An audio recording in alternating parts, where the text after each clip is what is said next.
Finally ఇవన్నీ clean చేయడానికి నాకు 1 to 1.5 అవర్ అయితే పట్టింది. రైస్ కుక్కర్ అయితే అసలు వాడం కానీ దీన్ని తుడడానికే మాకు పని సరిపోతుంది. ఫైనల్లీ రైస్ కుక్కర్ నాకు 20 to 30 మినిట్స్ అయితే పట్టింది. ఇంకా ఇండక్షన్ స్టవ్ కూడా అలానే పట్టింది. ఇంకా మిక్సీ వచ్చేసరికి 1 అవర్ పైనే పట్టింది. అయినా సరే మంచిగా క్లీన్ చేసేసుకున్నాం. ఫైనల్లీ మా ఇంట్లో బెడ్రూమ్ అయితే ఇలా నీట్గా క్లీన్ చేసేసాము. ఇంకా మా మమ్మీ నా ఫోటో అయితే ఇక్కడే గుర్తుగా ఉంచుకుంటాను అని చెప్పారు. ఇంకా డాడీ అయితే ఫొటోస్ చేంజ్ చేసి పెట్టారు. సో ఇది అటు సైడ్ ఉండాలి, అది ఇటు సైడ్ ఉండాలి.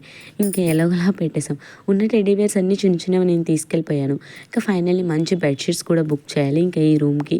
ఇంకా మొత్తం అయిపోయింది, క్లీనింగ్తో సహా చేసేసాము. ఇంకా పాత టవల్స్ ఇవన్నీ కూడా తీసేసాము. ఇంకా మిడిల్ రూమ్ వచ్చేసరికి మిర్రర్స్, ఇంకా మిర్రర్ దగ్గర ఉన్న సెటప్ మొత్తం కూడా నీట్గా క్లీన్ చేసేసాం. మా మమ్మీ డాడీ ఫోటో ఫ్రేమ్ ఎక్కడ పెట్టాలో తెలియలేదు. వెడ్డింగ్ యానివర్సరీ నుంచి అక్కడే వదిలేసాం. ఇంకా బెడ్రూమ్లోకి ఎంటర్ అయ్యేటప్పుడు పెడితే బాగుంటుంది కదా అని సెట్ చేసాము అక్కడ. ఇంకా ఎవరైనా మీకులు కొట్టే వాళ్ళు వస్తే కొట్టించేసి అక్కడ ఫోటో ఫ్రేమ్ తగిలించేయడం.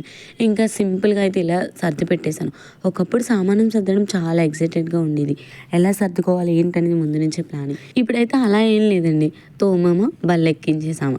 ఇంకా మా మమ్మీ అయితే అంతా అయిపోయిన తర్వాత శారీస్ కూడా సర్ది పెట్టేసుకున్నారు. ఇంకా చిన్నగా అయితే చిన్నవి కబోర్డ్స్ ఉన్నాయి, సో అవి కూడా సర్దుకోవాలి. ఇంకా డాడీ కబోర్డ్ కూడా నీట్గా సర్ది పెట్టేశాను. మా ఫ్రాక్స్, నెట్కి సంబంధించినవి, హెవీ డ్రెస్సెస్ ఇవన్నీ కూడా సర్దేశాను. ఇంకా దేవుడి మందిరం కూడా మనం దగ్గర చేసి సర్దుకోవచ్చు అని వదిలేశాను. ఫైనల్లీ బీరువా కూడా చాలా నీట్గా ముందు రోజే మమ్మీ వాళ్ళు సర్దుకోవడం బట్టి ఇంకా నెక్స్ట్ డే ప్లానింగ్ చేసేసుకున్నాం మేము ఇలా చేసుకోవాలని. టేబుల్ అయితే ఇలా ఉంటుంది, ఒక హాఫ్ అన్ అవర్కి మళ్ళీ చెత్త అయిపోతుంది. ఇంకా వంటింట్లో సామానం కూడా అన్నీ కూడా నీట్గా చేసేసాము. ఇంకా సామానం అయితే ఫిల్ చేయాలి. పోపు దినుసులు సామానం మాత్రమే నేను ఫిల్ చేశాను, ఎందుకంటే అస్తమానం అన్ని డబ్బాలు తీయాలి కాబట్టి.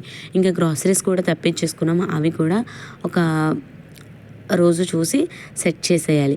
ఇంకా గిన్నెల స్టాండ్లు కానీ ఇవన్నీ కూడా నీట్గా క్లీన్ చేసుకుని వేస్ట్గా ఉన్న సామానం అన్నీ తీసి పడేసాం. ఇంకా బయట అయితే క్లీన్ చేయాలి. Thank you, bye.